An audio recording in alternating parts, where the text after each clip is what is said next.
নমস্কাৰ বন্ধুসকল, যিসকল লোকে এতিয়ালৈ চৰকাৰী ঘৰ পোৱা নাই তেখেতসকলৰ কাৰণে অতিকৈ সুখবৰ বুলি ক'ব পাৰি। কাৰণ 2024 ছাৰ্ভে আৰম্ভ হ'বলৈ গৈ আছে আৰু এই ছাৰ্ভেৰ জৰিয়তে আপুনি এটা চৰকাৰী ঘৰ পাবৰ কাৰণে আবেদন কৰিব পাৰিব। আৰু কেনেকৈ আবেদন কৰিব পাৰিব, মুখ্যমন্ত্ৰী ডাঙৰীয়াই কি কৰি গৈছে, এই ভিডিঅ'টো আপোনালোকে সম্পূৰ্ণকৈ চাওক। গাঁও সভাই অনুমোদন জনাব। গাঁও সভাই অনুমোদন জনোৱাৰ পিছত ব্লক পৰ্যায়ত এখন কমিটি থাকিব, তেওঁলোকে অনুমোদন জনাব। আৰু জিলা পৰ্যায়ত অভিভাৱক মন্ত্ৰী সহিত এখন কমিটি থাকিব, তাতে অনুমোদন জনোৱাৰ পিছতহে ফাইনেলি আমি ভাৰত চৰকাৰক জনাই দিম যে ইমান আমাৰ জিঅ' টেগিং হ'ল। পৰৱৰ্তী সিদ্ধান্ত ভাৰত চৰকাৰে ল'ব। আৰু এই গোটেই ব্যৱস্থাটোৰ জৰিয়তে মই বিশ্বাস কৰোঁ যে এইবাৰ অসমৰ সকলো দুখীয়া মানুহে প্ৰধানমন্ত্ৰী আৱাস যোজনাৰ ঘৰৰ পৰিস্থিতি বা যিটো আবেদন, ইয়াক বেচিকেলি আবেদন বুলি কয়, সকলোৱে আবেদন কৰিব পাৰিব। যিহেতু সেল্ফ জিঅ' টেগিং আছে, কাকো টকা পইচা দিয়াৰো কথা নাই। যোনে জিঅ' টেগিং নকৰক কিয় আমি আৰু এখন গাঁও সভা কৰিম। গাঁও সভাই অনুমোদন জনাব।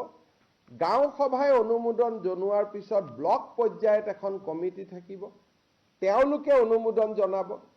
আৰু জিলা পৰ্যায়ত অভিভাৱক মন্ত্ৰী সহিত এখন কমিটি থাকিব, তাতে অনুমোদন জনোৱাৰ পিছতহে ফাইনেলি আমি ভাৰত চৰকাৰক জনাই দিম যে ইমান আমাৰ জিঅ' টেগিং হ'ল। পৰৱৰ্তী সিদ্ধান্ত ভাৰত চৰকাৰে ল'ব। আৰু এই গোটেই ব্যৱস্থাটোৰ জৰিয়তে মই বিশ্বাস কৰোঁ যে এইবাৰ অসমৰ সকলো দুখীয়া মানুহে প্ৰধানমন্ত্ৰী আৱাস যোজনাৰ ঘৰৰ পৰিস্থিতি বা যিটো আবেদন, ইয়াক বেচিকেলি আবেদন বুলি কয়, সকলোৱে আবেদন কৰিব পাৰিব। যিহেতু সেল্ফ জিঅ' টেগিং আছে, কাকো টকা পইচা দিয়াৰো কথা নাই। যোনে জিঅ' টেগিং নকৰক কিয় আমি আৰু এখন গাঁও সভা কৰিম। গাঁও সভাই অনুমোদন জনাব। গাঁও সভাই অনুমোদন জনোৱাৰ পিছত ব্লক পৰ্যায়ত এখন কমিটি থাকিব, তেওঁলোকে অনুমোদন জনাব। আৰু জিলা পৰ্যায়ত অভিভাৱক মন্ত্ৰী সহিত এখন কমিটি থাকিব, তাতে অনুমোদন জনোৱাৰ পিছতহে ফাইনেলি আমি ভাৰত চৰকাৰক জনাই দিম যে ইমান আমাৰ জিঅ' টেগিং হ'ল। পৰৱৰ্তী সিদ্ধান্ত ভাৰত চৰকাৰে ল'ব। আৰু এই গোটেই ব্যৱস্থাটোৰ জৰিয়তে মই বিশ্বাস কৰোঁ যে এইবাৰ অসমৰ সকলো দুখীয়া মানুহে প্ৰধানমন্ত্ৰী আৱাস যোজনাৰ ঘৰৰ পৰিস্থিতি বা যিটো আবেদন, ইয়াক বেচিকেলি আবেদন বুলি কয়, সকলোৱে আবেদন কৰিব পাৰিব। যিহেতু সেল্ফ জিঅ' টেগিং আছে, কাকো টকা পইচা দিয়াৰো কথা নাই। যোনে জিঅ' টেগিং নকৰক কিয় আমি আৰু এখন গাঁও সভা কৰিম। গাঁও সভাই অনুমোদন জনাব। গাঁও সভাই অনুমোদন জনোৱাৰ পিছত ব্লক পৰ্যায়ত এখন কমিটি থাকিব, তেওঁলোকে অনুমোদন জনাব। আৰু জিলা পৰ্যায়ত অভিভাৱক মন্ত্ৰী সহিত এখন কমিটি থাকিব, তাতে অনুমোদন জনোৱাৰ পিছতহে ফাইনেলি আমি ভাৰত চৰকাৰক জনাই দিম যে ইমান আমাৰ জিঅ' টেগিং হ'ল। পৰৱৰ্তী সিদ্ধান্ত ভাৰত চৰকাৰে ল'ব। আৰু এই গোটেই ব্যৱস্থাটোৰ জৰিয়তে মই বিশ্বাস কৰোঁ যে এইবাৰ অসমৰ সকলো দুখীয়া মানুহে প্ৰধানমন্ত্ৰী আৱাস যোজনাৰ ঘৰৰ পৰিস্থিতি বা যিটো আবেদন, ইয়াক বেচিকেলি আবেদন বুলি কয়, সকলোৱে আবেদন কৰিব পাৰিব। যিহেতু সেল্ফ জিঅ' টেগিং আছে, কাকো টকা পইচা দিয়াৰো কথা নাই। যোনে জিঅ' টেগিং নকৰক কিয় আমি আৰু এখন গাঁও সভা কৰিম। গাঁও সভাই অনুমোদন জনাব। গাঁও সভাই অনুমোদন জনোৱাৰ পিছত ব্লক পৰ্যায়ত এখন কমিটি থাকিব, তেওঁলোকে অনুমোদন জনাব। আৰু জিলা পৰ্যায়ত অভিভাৱক মন্ত্ৰী সহিত এখন কমিটি থাকিব, তাতে অনুমোদন জনোৱাৰ পিছতহে ফাইনেলি আমি ভাৰত চৰকাৰক জনাই দিম যে ইমান আমাৰ জিঅ' টেগিং হ'ল। পৰৱৰ্তী সিদ্ধান্ত ভাৰত চৰকাৰে ল'ব। আৰু এই গোটেই ব্যৱস্থাটোৰ জৰিয়তে মই বিশ্বাস কৰোঁ যে এইবাৰ অসমৰ সকলো দুখীয়া মানুহে প্ৰধানমন্ত্ৰী আৱাস যোজনাৰ ঘৰৰ পৰিস্থিতি বা যিটো আবেদন, ইয়াক বেচিকেলি আবেদন বুলি কয়, সকলোৱে আবেদন কৰিব পাৰিব। যিহেতু সেল্ফ জিঅ' টেগিং আছে, কাকো টকা পইচা দিয়াৰো কথা নাই। যোনে জিঅ' টেগিং নকৰক কিয় আমি আৰু এখন গাঁও সভা কৰিম। গাঁও সভাই অনুমোদন জনাব। গাঁও সভাই অনুমোদন জনোৱাৰ পিছত ব্লক পৰ্যায়ত এখন কমিটি থাকিব, তেওঁলোকে অনুমোদন জনাব। আৰু জিলা পৰ্যায়ত অভিভাৱক মন্ত্ৰী সহিত এখন কমিটি থাকিব, তাতে অনুমোদন জনোৱাৰ পিছতহে ফাইনেলি আমি ভাৰত চৰকাৰক জনাই দিম যে ইমান আমাৰ জিঅ' টেগিং হ'ল। পৰৱৰ্তী সিদ্ধান্ত ভাৰত চৰকাৰে ল'ব আৰু এই গোটেই ব্যৱস্থাটোৰ জৰিয়তে মই বিশ্বাস কৰোঁ যে এইবাৰ অসমৰ সকলো দুখীয়া মানুহে প্ৰধানমন্ত্ৰী আৱাস যোজনাৰ ঘৰৰ পৰিস্থিতি বা যিটো আবেদন, ইয়াক বেচিকেলি আবেদন বুলি কয়, সকলোৱে আবেদন কৰিব পাৰিব। যিহেতু সেল্ফ জিঅ' টেগিং আছে, কাকো টকা পইচা দিয়াৰো কথা নাই। যোনে জিঅ' টেগিং নকৰক কিয় আমি আৰু এখন গাঁও সভা কৰিম।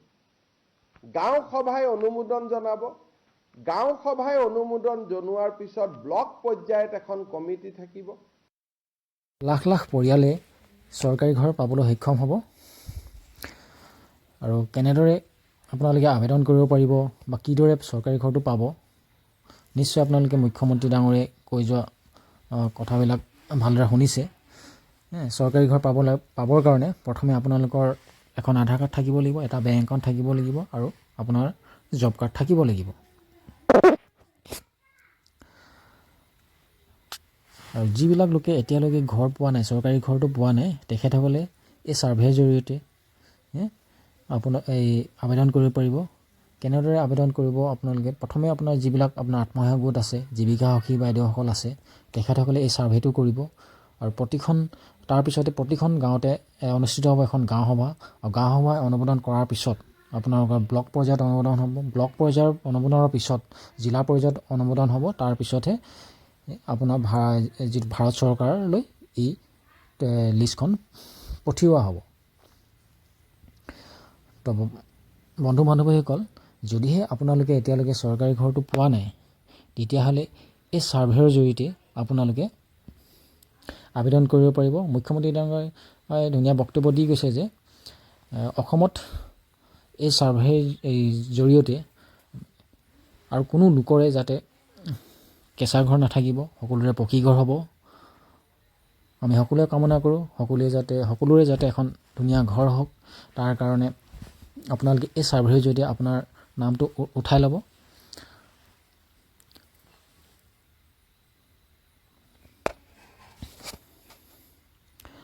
আৰু পকী ঘৰ নথকা পৰিয়ালেহে এই জিঅ' টেগিংটো কৰিব পাৰিব। যদিহে আপোনাৰ জিঅ' টেগিংটো বাদ পৰি গৈছে, তেতিয়াহ'লে আপুনি নিজেও জিঅ' টেগ কৰিব পাৰিব, যিটো নেকি ছেল্ফ জিঅ' টেগ বুলি কোৱা হয়।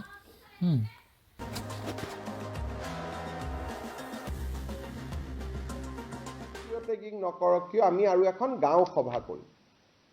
গাঁও সভাই অনুমোদন জনাব। গাঁও সভাই অনুমোদন জনোৱাৰ পিছত ব্লক পৰ্যায়ত এখন কমিটি থাকিব। তেওঁলোকে অনুমোদন জনাব আৰু জিলা পৰ্যায়ত অভিভাৱক মন্ত্ৰী সহিতে এখন কমিটি থাকিব। তাতে অনুমোদন জনোৱাৰ পিছতহে ফাইনেলি আমি ভাৰত চৰকাৰক জনাই দিম যে ইমান আমাৰ জিঅ' টেগিং হ'ল।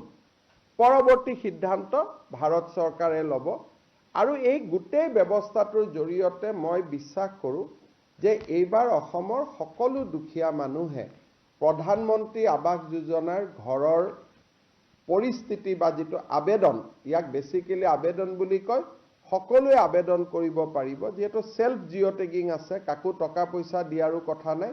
যোনে জিঅ' টেগিং নকৰক কিয় আমি আৰু এখন গাঁও সভা কৰিম।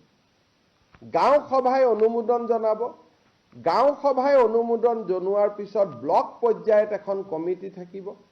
তেওঁলোকে অনুমোদন জনাব আৰু জিলা পৰ্যায়ত অভিভাৱক মন্ত্ৰী সহিতে এখন কমিটি থাকিব। তাতে অনুমোদন জনোৱাৰ পিছতহে ফাইনেলি আমি ভাৰত চৰকাৰক জনাই দিম যে ইমান আমাৰ জিঅ' টেগিং হ'ল। পৰৱৰ্তী সিদ্ধান্ত ভাৰত চৰকাৰে ল'ব আৰু এই গোটেই ব্যৱস্থাটোৰ জৰিয়তে মই বিশ্বাস কৰোঁ যে এইবাৰ অসমৰ সকলো দুখীয়া মানুহে প্ৰধানমন্ত্ৰী আৱাস যোজনাৰ ঘৰৰ পৰিস্থিতি বা যিটো আবেদন, ইয়াক বেচিকেলি আবেদন বুলি কয়, সকলোৱে আবেদন কৰিব পাৰিব। যিহেতু সেল্ফ জিঅ' টেগিং আছে, কাকো টকা পইচা দিয়াৰো কথা নাই। যোনে জিঅ' টেগিং নকৰক কিয় আমি আৰু এখন গাঁও সভা কৰিম। গাঁও সভাই অনুমোদন জনাব। গাঁও সভাই অনুমোদন জনোৱাৰ পিছত ব্লক পৰ্যায়ত এখন কমিটি থাকিব। তেওঁলোকে অনুমোদন জনাব আৰু